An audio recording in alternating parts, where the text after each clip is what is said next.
반갑습니다. 부산 성시화를 하면서 가장 수고 많은 목사님 중에 임세국 목사님을 뺄 수가 없습니다. 임 목사님은 젊은이들 지도자를 모아가지고 그들에게 불을 붙여요.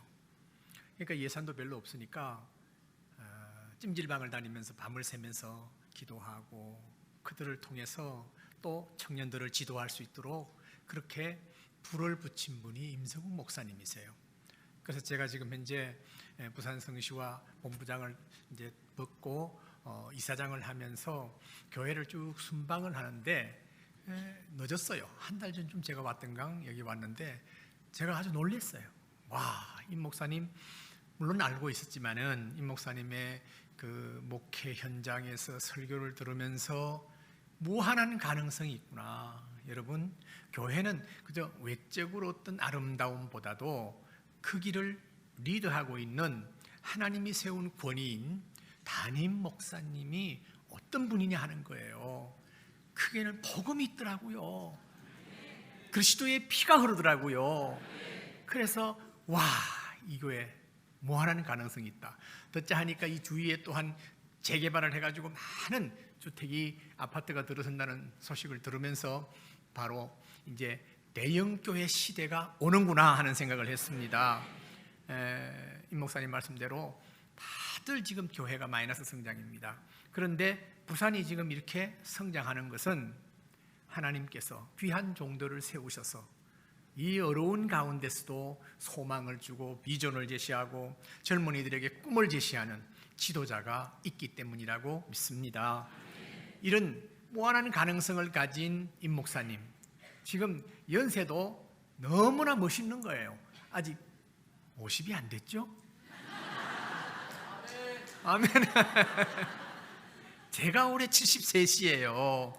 그러니까 이런 무한한 가능성을 가진 이 임 목사님 모시고 여러분들이 신앙생활 한다는 것이 얼마나 축복인지 하나님께 감사와 영광의 박수를 돌립니다.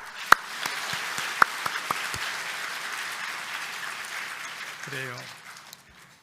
오늘 말씀을 시편 103편 1절 5절을 읽은 대로 제목은 영적 체질을 바꾸자 하는 주제입니다.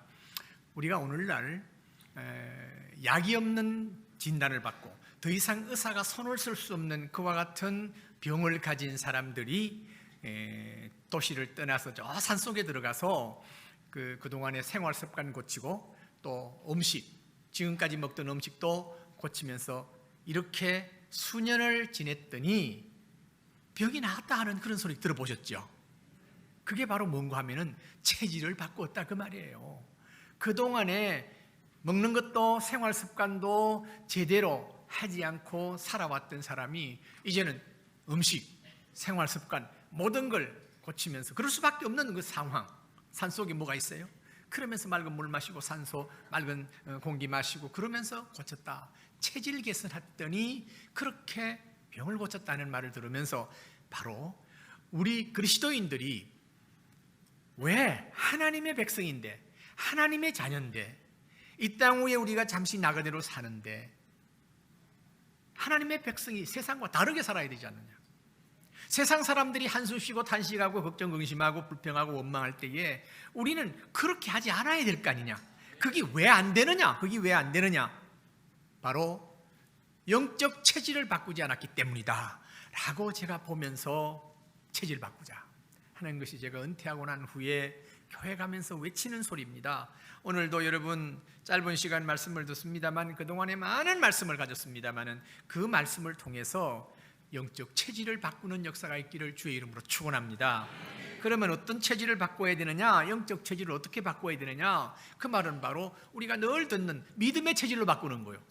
믿음의 체질이 좀 추상적이 아닌가 하면은 그보다 더 우리가 가깝게 느껴지는 것이 뭡니까? 바로 은혜의 체질입니다. 하나님의 은혜를 인정하고 그것으로 바꾸는 것이죠. 그럼 은혜의 체질의 열매가 뭔가 하면은 은혜 받은 사람이 나타나는 것은 감사해요.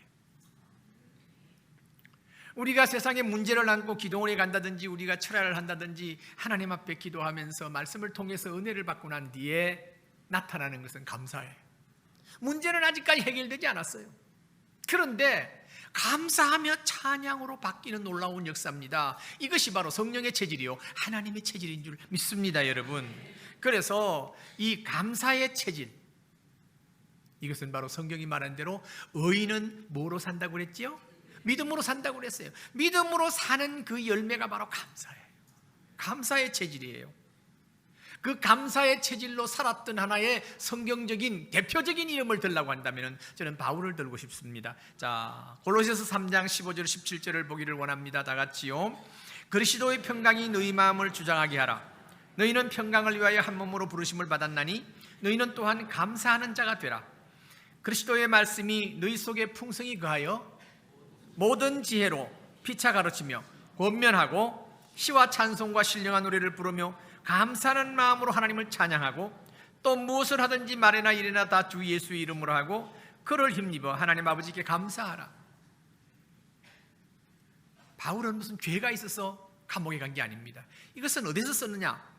지하 감옥에서 쓴 거예요. 그래서 옥중서신 중에 하나입니다. 감옥에서 골로새 교회를 향해서 편지를 했는데 그 내용이 한마디로 말하면 평강을 위해서 부르셨다. 평강이라는 것은 예수 그리스도를 영접하고 예수님이 내 안에 계시는 그 심령 속에 있는 사람에게는 세상이 줄 수 없는 평안이 있어요. 놀라운 선물이에요. 세상 사람들에게는 가질 수 없어요. 세상 사람은 물질이라든지 세상에 뭐 자기가 소원하는 거 다 가지면 만족하고 평안이 있을 줄 알지만 잠시예요. 그러나 하나님이 주시는 평안, 나한테 새 생명을 주시는 그 하나님, 그 새 생명을 가지고 천국 소망 가지고 이 땅 위에 사는 사람에게는 세상 사람들이 갖지 못한 평강이 있어요.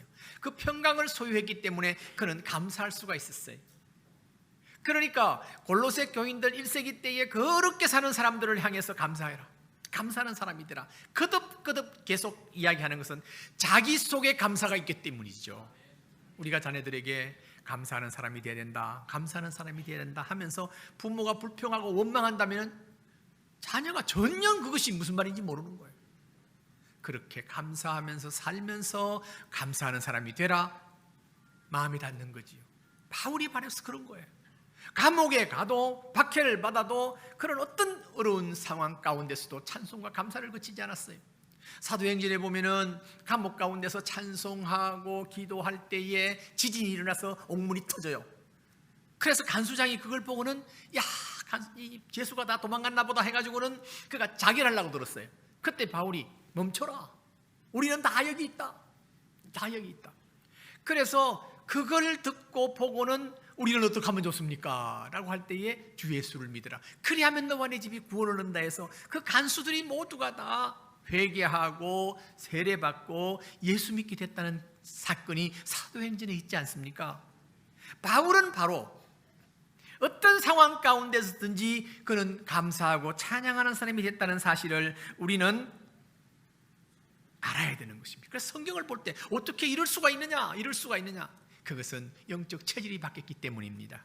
여러분, 오늘 새로운 분들이 3분이나 여기 오셨는데 너무 놀랍습니다. 여러분 참 잘 오셨고요.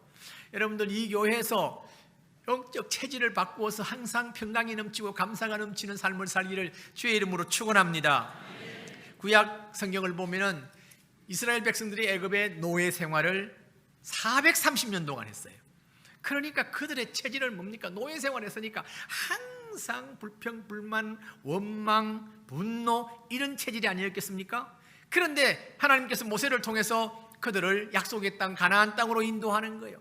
지금 말하면 우리가 천국을 바라보면서 소망의 땅, 가나안 땅, 이 험한 세상에 살지만 우리가 낙심하지 않는 것은 우리의 본향은 천국에 있다고 하는 것을 예표적으로 보여주는 것이 구약 성경에 이스라엘 백성들을 택해서 모델로 삼으신 거예요. 그런데 그들을 불러서 그들에게 농사도 짓지 않게 하고 길쌈도 하지 않게 하고 그들에게 계속해서 하나님의 기적의 손길로 그들을 기르셨습니다마는 그들은 감사를 몰랐어요. 자, 출애굽기 16장 8절 보실까요? 다 같이요. 모세가 또 이르되 여호와께서 저녁에는 너희에게 고기를 주어 먹이시고 아침에는 떡으로 배불리시리니 이는 여호와께서 자기를 향하여 너희가 원망하는 그 말을 들으셨습니다. 우리가 누구냐? 너희의 원망은 우리를 향하여 함이 아니오 여호와를 향하여 함이로다. 여러분, 우리가 일상생활 가운데서 교회 생활이나 사회 생활이나 가정 생활 가운데서 원망하고 불평합니까? 그것은 사람에게 하는 것이 아니고 하나님께 하는 거예요. 우리 예수 믿는 사람은 그런 거예요. 그러니까 오늘 이 시간 이후로 원망과 불평 딱 그치는 여러분 되시길 바랍니다. 원망과 불평은 사탄의 성품입니다. 사탄의 생각이고 사탄의 체질이에요. 그러나 하나님의 체질은 절대로 원망하고 불평하지 않습니다. 모든 세상에 일어나는 모든 일은 하나님께서 허용하신 것이라고 한다면 우리가 믿음으로 그것을 받아들일 때에 합력해서 선을 이룬다고 하는 믿음을 가지고 감사하는 여러분 되시기를 바랍니다. 그래서 교회 생활, 가정 생활, 직장 생활, 이웃 생활의 사람들이 보는 그 우리의 모습을 통해서, 우리의 말을 통해서, 우리의 행동을 통해서 하나님에게 영광을 돌리기도 하고 하나님께 욕을 드리기도 하는 것입니다. 예수 믿는 사람이 어떻게 저렇게 우거지상을 하고 있느냐, 저렇게 염려, 근심, 불평하고 있느냐, 하나님을 의지하는 사람이 어떻게 저럴 수 있느냐, 이런 소리를 듣지 않고 역시 하나님을 의지하는 예수 믿는 사람 다르구나 해서 도전을 주도록 하고, 그렇게 해서 그분을 따라서 예수 믿고 나올 수 있도록 여러분들 하나님의 사람, 하나님의 체질로 바꾸는 여러분들 되시기를 바랍니다. 그래서 첫 번째 감사와 찬양의 삶은 성령 하나님의 체질입니다. 우리는 하나님의 체질이 돼야 돼요. 그래서 신구약 성경을 통해서 보면은 하나님의 형상으로 지음받은 우리는 어떻게 살아야 하는가 하는 것을 분명하게 말씀하고 있습니다. 이사야 43장 21절입니다. 다 같이요. 이 백성은 내가 나를 위하여 지었나니 나를 찬송하게 하리 함이라. 하나님의 우리를 창조한 목적이 찬송하고 감사하기 위해서 우리를 만들었고, 수많은 세상 사람들 가운데서 저와 여러분을 불러서 예수 믿게 하신 목적도 찬송하고 감사하기 위해서 부르셨어요. 그 부르신 목적에 부합되는 삶을 사시는 여러분 되시기를 축원합니다. 그리고 신약 성경에 데살로니가전서 5장 18절 같이 읽습니다. 범사에 감사하라. 이것이 그리스도 예수 안에서 너희를 향하신 하나님의 뜻이니라. 우리는 하나님의 뜻을 쫓아서 사는 삶이에요. 범사가 뭐예요? 모든 일상생활입니다. 그렇죠? 굳은 일이나 좋은 일이나 어떤 상황 가운데서도 감사하라는 거예요. 이것이 체질이 바뀐 사람 아니면 불가능해요. 그래서 굳은 일을 당하면 우리는 찡거리고 그에 대해서 불평하고 근심 걱정하고 하게 되어 있습니다만, 이건 세상 사람들이 하는 거고, 우리는 어떤 상황 가운데서든지 감사해야 될 일입니다. 왜? 하나님의 뜻이기 때문에 그렇습니다. 하나님의 뜻을 거스리면 그것이 죄인 거예요. 그래서 우리가 예수 믿는 사람들이 어려운 일을 당할 때가 있잖아요. 그럴 때는 항상 우리가 어떤 생각을 하느냐, 내가 하나님 앞에 불순종한 것이 뭐가 있는가를 기도하면서 찾아요. 이런 일을 당하게 된 원인이 뭘까요? 그래서 거기에서 생각나는 것이 있으면 하나님 앞에 회개해요. 하나님, 잘못했습니다. 용서해 주세요. 예수님의 피로 용서해 주세요. 그래서 우리는 감사하는 이유는 그것을 깨닫게 하신 하나님께 감사하는 거예요. 성도들 가운데 감사헌금의 제목을 보면은 병원에 입원했는데 감사헌금이 들어와요. 아니, 병원에 입원했는데 무슨 감사가 있습니까? 어려운 일을 당했는데 감사헌금이 들어와요. 왜요?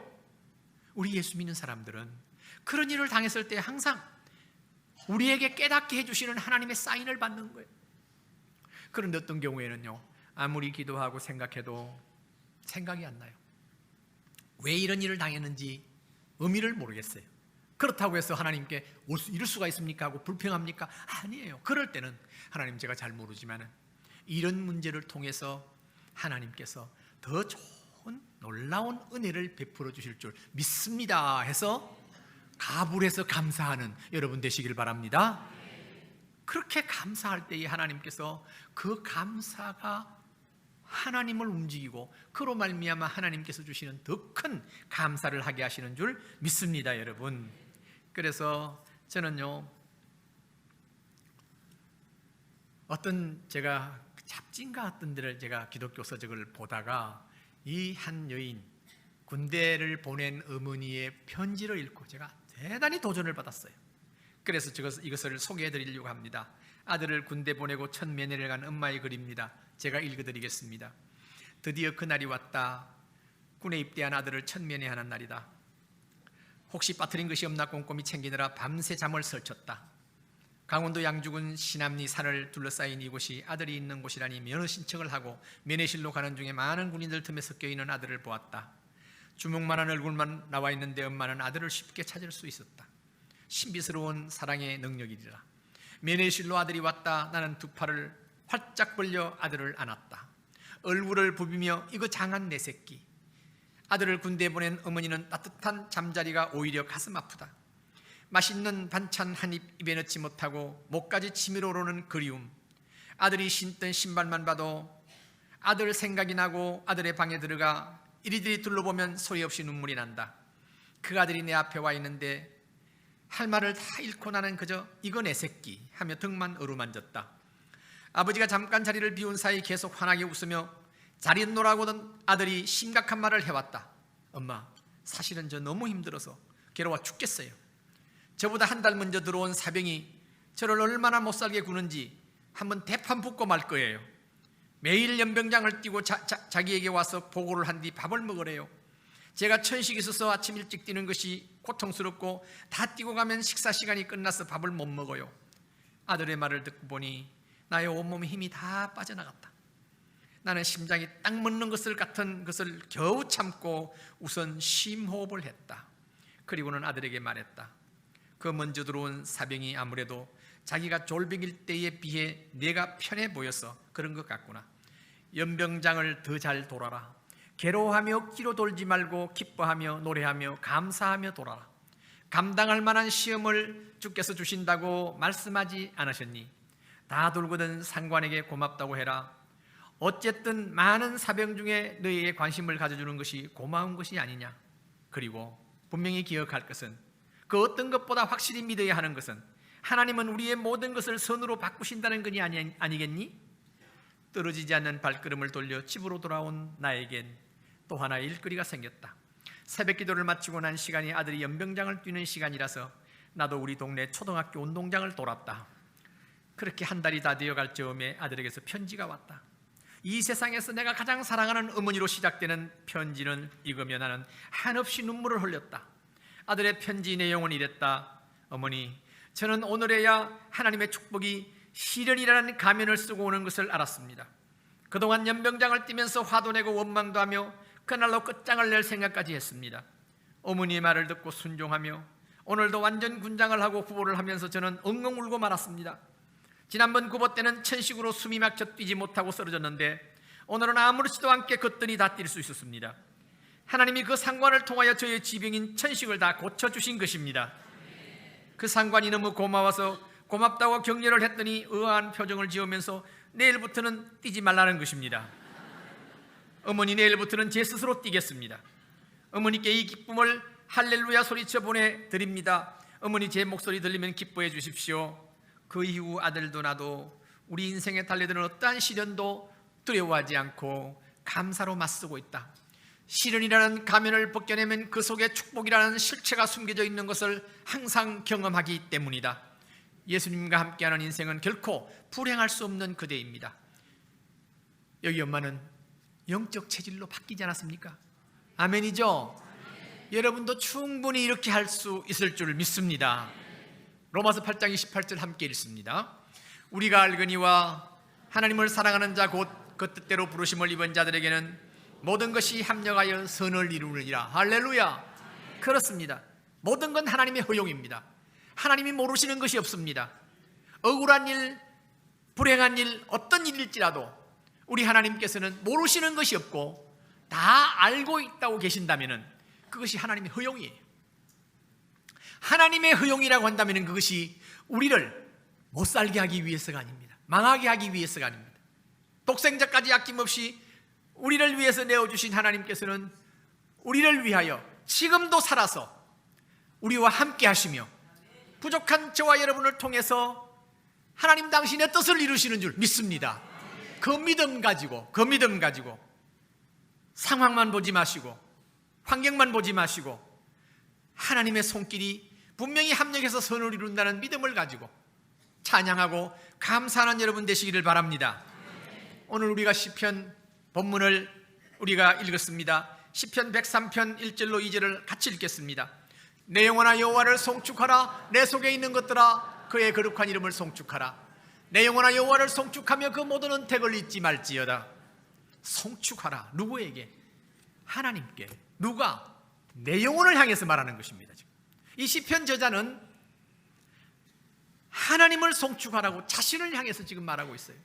송축이 뭡니까? 찬송하고 감사라는 말씀이에요. 왜 그렇게 하라고 하느냐? 자, 3절 4절입니다. 우리 함께 읽겠습니다. 그가 내 모든 죄악을 사하시며 내 모든 병을 고치시며 내 생명을 파멸에서 속량하시고 인자와 긍휼로 관을 씌우신다고 했습니다. 왜 우리가 찬양하고 감사해야 되느냐? 내 모든 죄를 사하신 주님. 할렐루야. 우리가 세상에서 이 죄라는 것은 내가 죄를 지었기 때문에 죄인이 아니에요. 태어날 때부터 우리 인간은 죄인이었어요. 아담의 불순종으로 말미암아 우리는 태어날 때부터 죄인으로 태어났기 때문에 죄를 짓는 거예요. 그 죄라는 것이 우리가 행동으로만 잘못한 것을 죄라고 말합니다만 세상에서는 성경은 그렇게 말하지 않아요. 내가 형제를 미워하느냐? 살인자라고 그랬어요. 이성을 보고 음욕을 품느냐? 이미 가늠한 자라고 그랬어요. 거기에서 벗어날 사람 세상에 어디 있습니까? 그러니까 모든 사람이 죄를 범하였음에 하나님의 영광이 이르지 못한다고 성경은 말하고 있습니다. 아무리 깨끗하게 살았다 할지라도 태어나면서부터 죄인인데 어찌 그것을 해결할 수 있겠습니까? 우리 인간의 힘으로서는 절대 불가능합니다. 돌을 닦고 참선을 하고 고행을 한다고 죄가 사해지는 게 아닙니다. 오직 하나님께서 처방하신 예수 그리스도, 그분이 십자가에서 우리의 죄를 위해서 십자가에서 죽으셨습니다. 피를 흘려서 하나님의 진노를 받으셨습니다. 그리고 3일 만에 부활하신 사건을 받아들이는 자에게 하나님의 법입니다. 하나님의 법입니다. 그래서 하나님이 약속하셨어요. 그래서 옛날 약속 구약이요, 새로운 약속 신약입니다. 그 성경은 하나님의 말씀입니다. 하나님께서 법을 내놓으셨는데 그 법이 예수 그리스도가 하나님의 아들이며 그가 우리를 위해서 십자가에 죽으셨고 3일 만에 부활하신 사실 이해가 되든 안 되든 그것을 받아들이고 영접하고 믿겠다고 하면은 모든 죄 사함 받고 하나님의 자녀로 신분이 바뀌는 역사가 일어날 줄 믿습니다. 그래서 하나님의 자녀로 신분이 바뀌었다고 한다면 하나님의 체질로 살라는 이야기입니다. 여러분, 이해가 되십니까? 여러분, 하나님의 체질로 살아야 된다는 거예요. 그래서 모든 죄악을 사하시며, 얼마나 감사할 일입니까? 그 다음에 모든 병을 고치시며, 하나님께서는 우리를 만드신 분이기 때문에 수리고 고치는 거 하나님 못하시는 게 없는 줄 믿습니다. 여러분, 제가요 43세 부산에 내려왔습니다. 87년도에. 그런데 2년 후에 제가 어떤 진단을 받았는가 하면은 간경화 진단을 받았는데 간 중에서 80%가 석화됐다는 거예요. 굳었다는 거예요. 그래서 거기서 아무런 생산이 없다는 거예요. 그러니까 이것이 점점 굳어갈 수 있다는 거예요. 20% 남았는데 이것도 염증이 생겨가지고 제대로 간 기능을 발휘하지 못한다는 거예요. 그러면서 의사가 하는 이야기가 의사 말 잘 들으면 5년 살고 의사 말 듣지 않으면 3년밖에 못 산대요. 그래서 원인이 뭡니까 하니까 모릅니다. 그래서 약이 없습니다. 약이 없다고 하면서 한 보따리 약을 주는 거예요. 약도 소화가 안 돼요. 소화가 안 되고 얼굴이 검어지고 이렇게 서 있으면 다리가 붓고 그 알부민 수치가 제대로 나오지 않는 거예요. 간 기능이 안 되니까. 45쯤 돼가지고 이런 진단을 받았습니다. 그런데 그때에 제 3남매를 키우고 있었는데 3남매를 어떡하나 이런 생각 추호도 없는 거 있죠. 무정한 아빠 같아.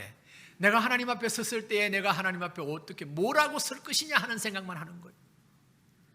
요 다음 이야기는 이제 오후 2시 반인가 거기서 하겠습니다.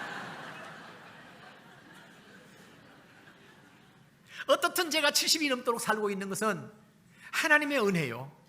그 하나님 앞에서 제가 한 건 오직 하나, 감사하고 찬양하는 삶을 살았어요.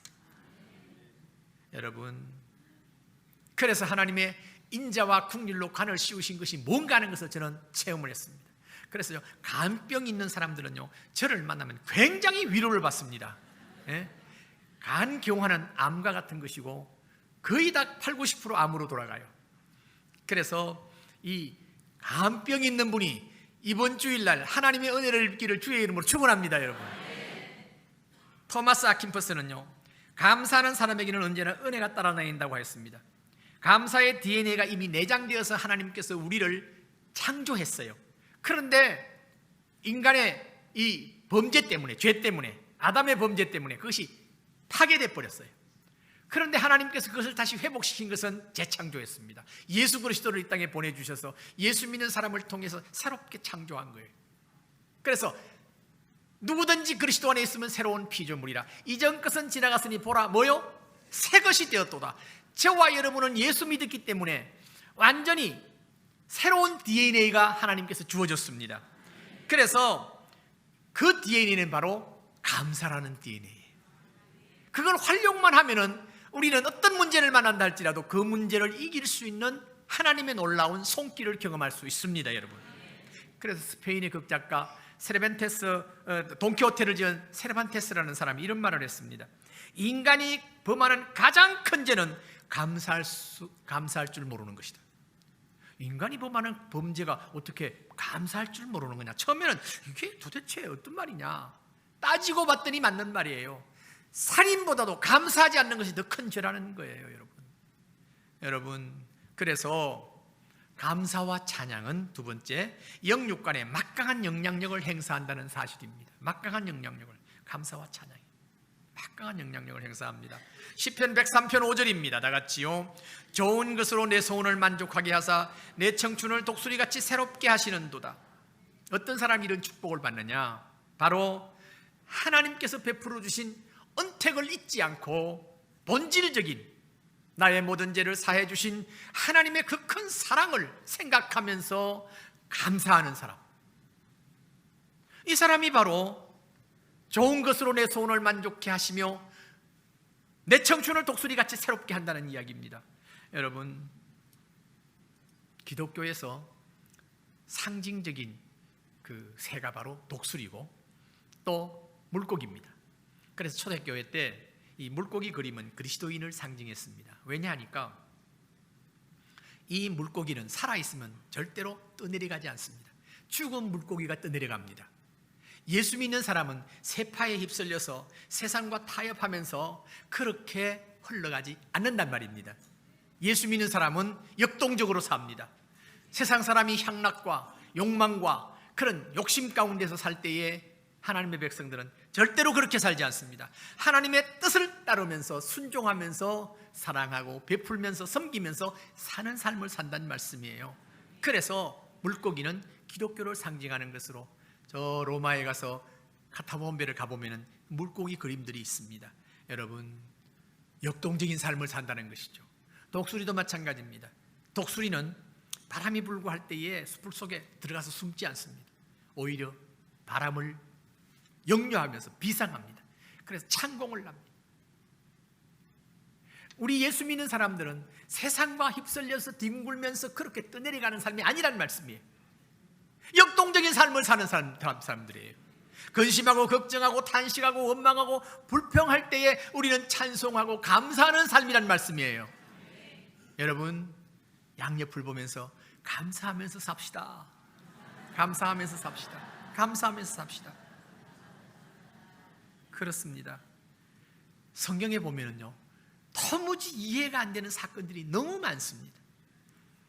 특히 역대하 20장 21절로 23절을 우리 함께 읽기를 원합니다. 다 같이요. 백성과 더불어 의논하고 노래하는 자들을 택하여 거룩한 예복을 입히고 군대 앞에서 행진하여 여호와를 찬송하게 하여 이르기를 여호와께 감사하세 그의 인자하심이 영원하도다 하였더니 그 노래와 찬송이 시작될 때에 여호와께서 복병을 두어 유다를 치러온 암몬 자손과 모압과 세일산 주민들을 치게 하심으로 그들이 패하였으니 곧 암몬과 모압 자손이 일어나 세일산 주민들을 쳐서 진멸하고 세일 주민들을 멸한 후에는 그들이 서로 쳐 죽였더라. 유다는 조그마한 나라입니다. 그런데 암몬, 모압, 세일 연합군이 성을 둘러싸고 쳐들어왔습니다.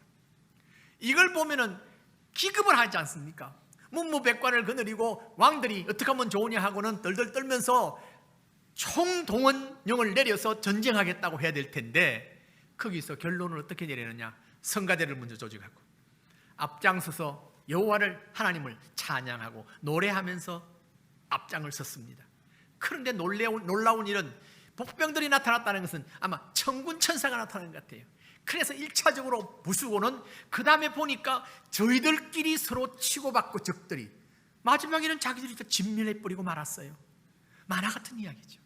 이게 왜 수천 년 동안 성경에 기록되어서 우리한테 읽혀지고 있는 말씀이에요. 여러분, 성경을 읽을 때에 이게 왜 우리가 읽게 될 것인가, 이 사건이 어떤 의미를 주는 것인가 하는 것을 여러분들이 항상 생각하면서 기도하면서 성경 읽기를 바랍니다.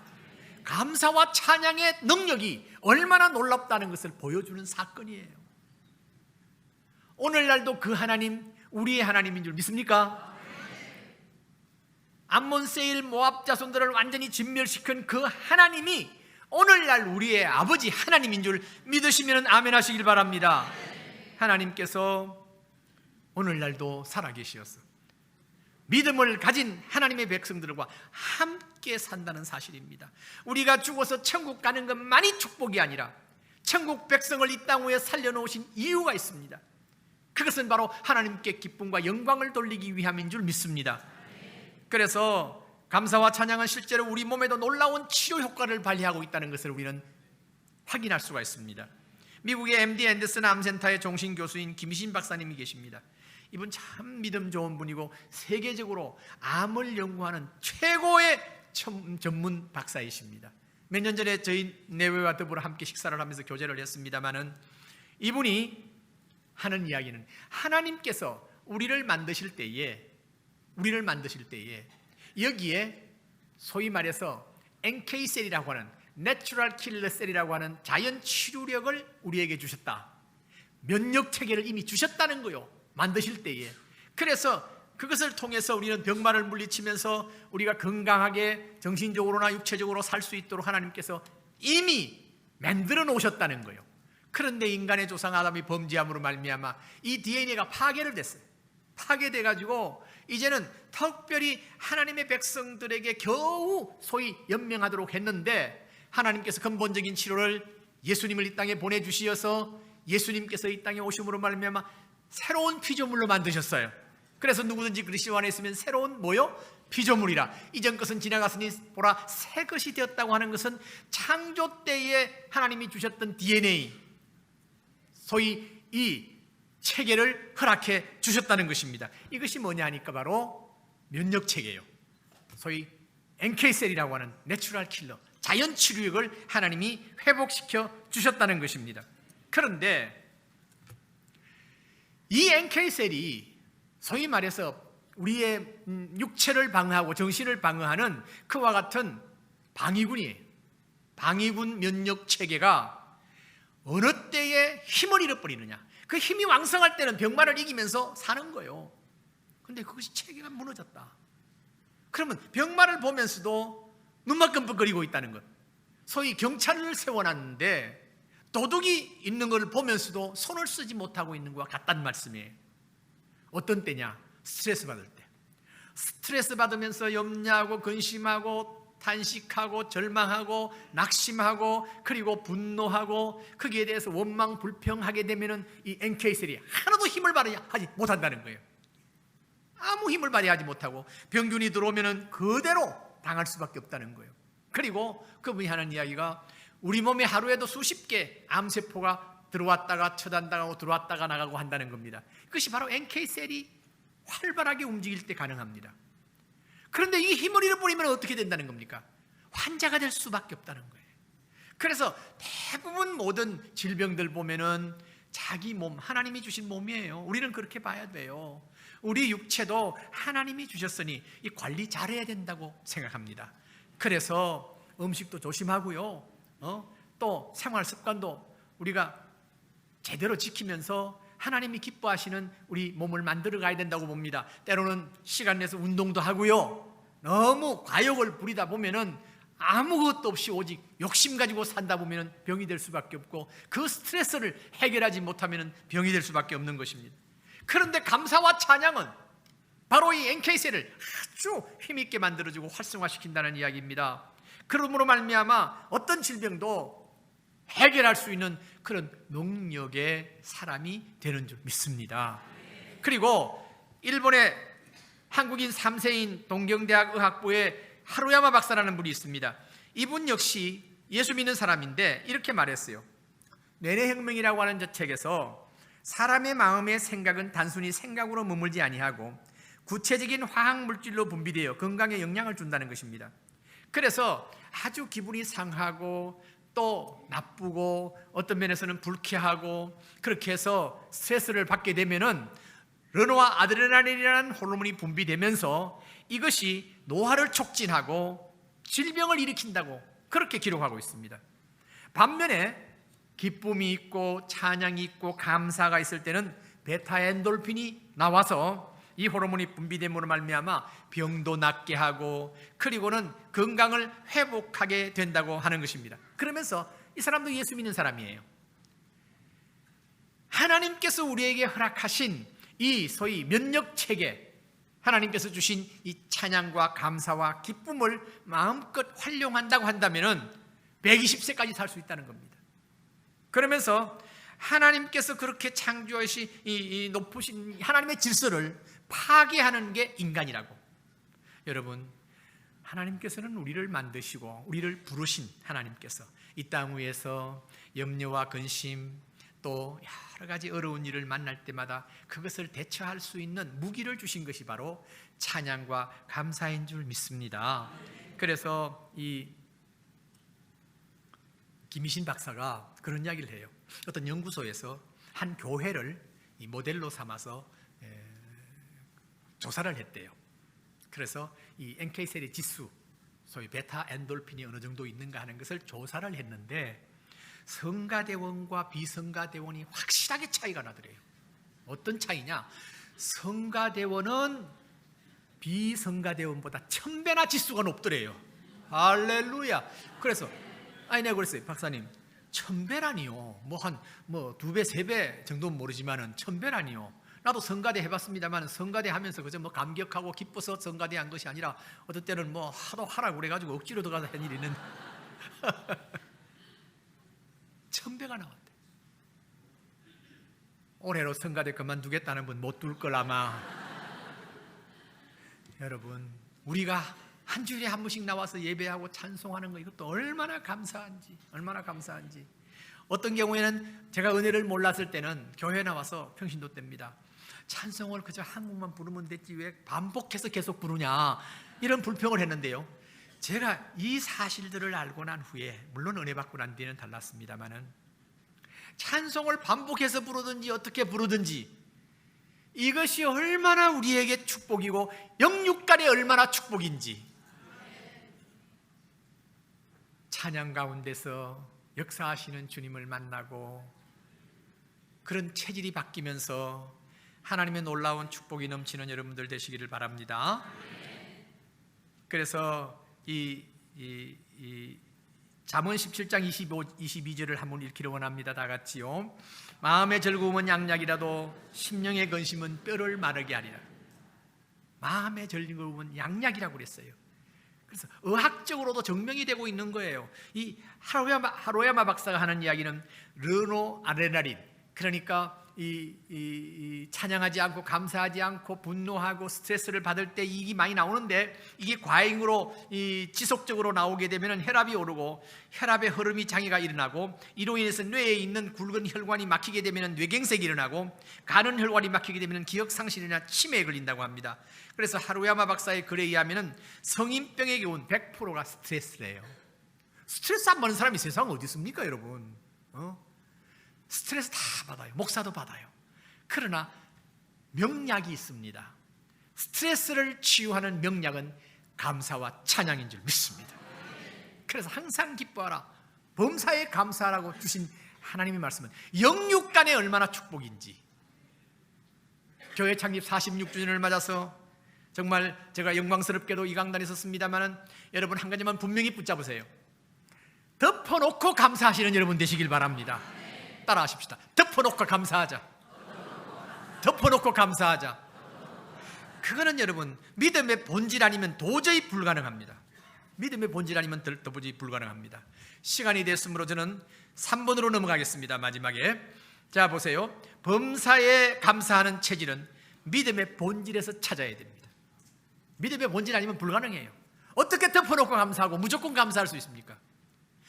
많이 보이는 어려운 문제를 안고 심각한 질병을 안고 심각한 문제를 만났고 지금 직장을 그만둬야 되고 사업을 문을 닫아야 되는 이와 같은 심각한 문제를 놓고 어떻게 감사합니까?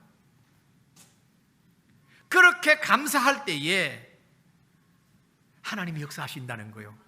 그 예로 들어서 여러분 다니엘서 6장 10절 다니엘서 6장 10절을 봅니다.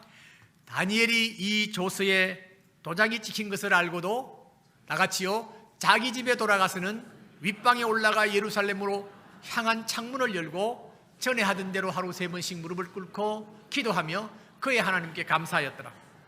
이 배경 아시죠? 다니엘이 지금 포로로 잡혀와가지고 승승장구고 있습니다. 왕이 몇 번 바뀌는 동안에 그는 정말 높은 자리까지 올라갔는데 지금은 어느 자리까지 올라갔느냐? 120도가 있는데 그 도지사 가운데 3명의 총리에 다니엘이 들어갔어요. 그런데 이 다니엘이 3명의 총리 가운데 수석 총리를 이 다리오 왕이 뽑으려고 내정하는 것을 정보가 샜어요. 그러니까 그 2명의 그 총리들이 다니엘을 어떻게 하면 모함해서 떨어뜨릴까 하고는 비밀스럽게 청문회를 했지만 흠을 잡을 수가 없다고 성경을 말합니다. 그런데 딱 하나, 매일 그는 집에 돌아가서 예루살렘을 향해서 창문을 열고 하루 3번씩 하나님 앞에 기도하는 거, 바로 저걸 가지고 잡자 하고는 그것을 통해서 왕 앞에 찾아갔습니다. 왕이요, 앞으로 1달 동안 어떤 신에게도 예배하든지 기도하면은 사자굴 속에 집어넣는 조서를 도장을 찍어 주십시오. 왕에게만 하도록 하십시오 하니까 왕은 그것도 모르고 도장을 꽉 찍었어요. 바로 그 말이에요. 다니엘을 잡기 위한 하나의 트랙이었어요. 그래서 다니엘이 그것을 알고도 사자굴 속에서 사자밥이 되는 것을 알고도 여전히 제 같으면 창문을 닫고 기도하겠어. 창문을 열고 기도하는 거예요. 그러니까 달랑 잡혔지요. 그런데 뭐라고 했습니까? 그 하나님께 감사했대요. 감사할 일이 뭐가 있습니까? 지금 사자밥이 되는데 하나님의 절대적인 신뢰, 내가 사자밥이 되더라도 천국 갈 것이요, 또 내가 사자밥이 되지 않도록 하나님께서 막아줄지도 모르고 어떻든 덮어놓고 감사하는 거예요. 여러분, 이런 믿음이 바로 하나님의 체질로 바뀐 사람의 체질인 줄 믿습니다. 여러분 삶 가운데 어떤 상황 가운데라도 감사하는 여러분 성도가 되시길 바랍니다. 결과적으로 어떻게 됐나요? 결과적으로 사자굴 속에 빠졌어요. 한번 다니엘서 읽어보세요. 통쾌합니다. 그런데 사자밥이 되어야 할 텐데 제가 상상을 했습니다. 사자굴 속에 던짐을 받았는데 사자들이 웅기는 것이 아니라 사자들이 빙글빙글 웃으면서 환영하는 그런 걸 도는 거예요. 성경에는 이런 기사 없어요. 제가 상상했다니까요. 그래서 밤이 깊었으니까 잠을 자야 될 거 아니에요. 잠을 자야 되니까 침대가 없지요. 그 사자 털 많은 놈들 온나 침대로 만들었어요. 6명 딱 엎드리라 해가지고 엎드리고 베개가 필요하니까 새끼 사자 몇 놈 불렀어요. 2놈 불러가 베개하고 편안하게 그 밤을 잤습니다. 제가 상상했다니까요. 그런데 다리오 왕은 잠을 못 잔 거예요. 야, 내가 당했구나. 충신을 잃게 되었구나. 그러면서 그가 하나님을 믿지 아니하면서 다니엘의 하나님이여 다니엘을 살려주실 줄 믿습니다 하고 새벽같이 나가서 다니엘 하나님이 너를 살린 줄 믿는다 다니엘아 하니까 다니엘이 할렐루야 하고 나온 거예요. 그래서 다니엘을 불러들이고, 그리고는 다니엘을 참소한 이 못된 이 정객들을 가족, 자식까지 전부 불러가지고 사자굴 속에 넣었더니 성경은 뭐라고 하냐면 그들이 땅에 닿기 전에 다 움켰더라고 성경을 기록합니다. 통쾌한 하나님의 역사를 볼 수 있습니다. 이거는 하나님에 대한 절대 믿음인 것입니다. 여러분 삶 가운데 일상생활 가운데 여러분이 선택할 것이 내가 불평하고 원망하고 탄식하고 걱정 근심할 것이냐 찬송하고 감사할 것이냐 여러분 선택하셔야 돼요. 그래서 잠언 4장 23절에는 이렇게 말합니다. 모든 지킬 만한 것 중에 더욱 내 마음을 지키라. 생명의 근원이 이에서 남이니라. 할렐루야. 그리고 우리 일상생활 가운데 늘 전쟁하고 싸워야 하는 건 사탄마귀예요. 사탄마귀. 사탄마귀는 항상 우리에게 문제를 던지면서 자기의 체질로 바뀌기를 원해요. 그래서 걱정, 근심 문제를 던져놓고는 걱정하고 근심하고 원망하고 불평하기를 바라고 있는 거예요. 그런데 그렇게 하면은 그래 맞다, 너 정직하다, 그렇게 하는 것이다, 그렇게 불평하고 원망하는 것이다. 그런데 우리는 어떻게 살아야 됩니까? 역동적으로 살아야 되잖아요. 찬송하고 감사하는 거요. 그러면 사탄이 뭐 이런 게 있노 이거? 자기 계산대로 안 되잖아요. 뭐 이런 게 있노 이거? 당황해서 어찌할 바를 몰라요. 거기에 감사은근까지 해버리면요, 확인 사살입니다. 사탄은 완전히 기절초풍을 하고는 한 길로 왔다가 일곱 길로 도망할 줄 믿습니다. 이것이 성경에 기록되어 있어요. 시편 50편 23절에 보면은 감사로 제사를 드리는 자가 나를 영화롭게 하나님, 그의 행위를 옳게 하는 자에게 내가 하나님의 구원을 보인다. 하나님의 구원을 보인다는 것은 도탄에서 끌어낸다는 말씀이에요. 승리케 하신다는 말씀이에요. 대형교회 성도 여러분, 남은 생에 내일 일을 알 수 없습니다. 분명한 것은 우리는 하나님과 함께 하시는 하나님의 자녀인 줄 믿습니다. 그래서 우리가 이 보배를 질그릇에 가졌으니 이는 심히 큰 능력은 하나님께 있고 내게 있지 아니함을 알게 한다고 바울이 고백했습니다. 예수 그리스도 그분을 여러분들 모시고 사는 여러분들에게는 하나님이 함께 하시는 것입니다. 그래서 하나님과 함께 남은 생애를 사시면서 찬송하고 감사함으로 하나님의 체질로 바뀌어서 그 삶이 언제나 하나님의 손길을 경험하는 축복의 손길 되시기를, 축복의 성도 되시기를 주의 이름으로 축원합니다.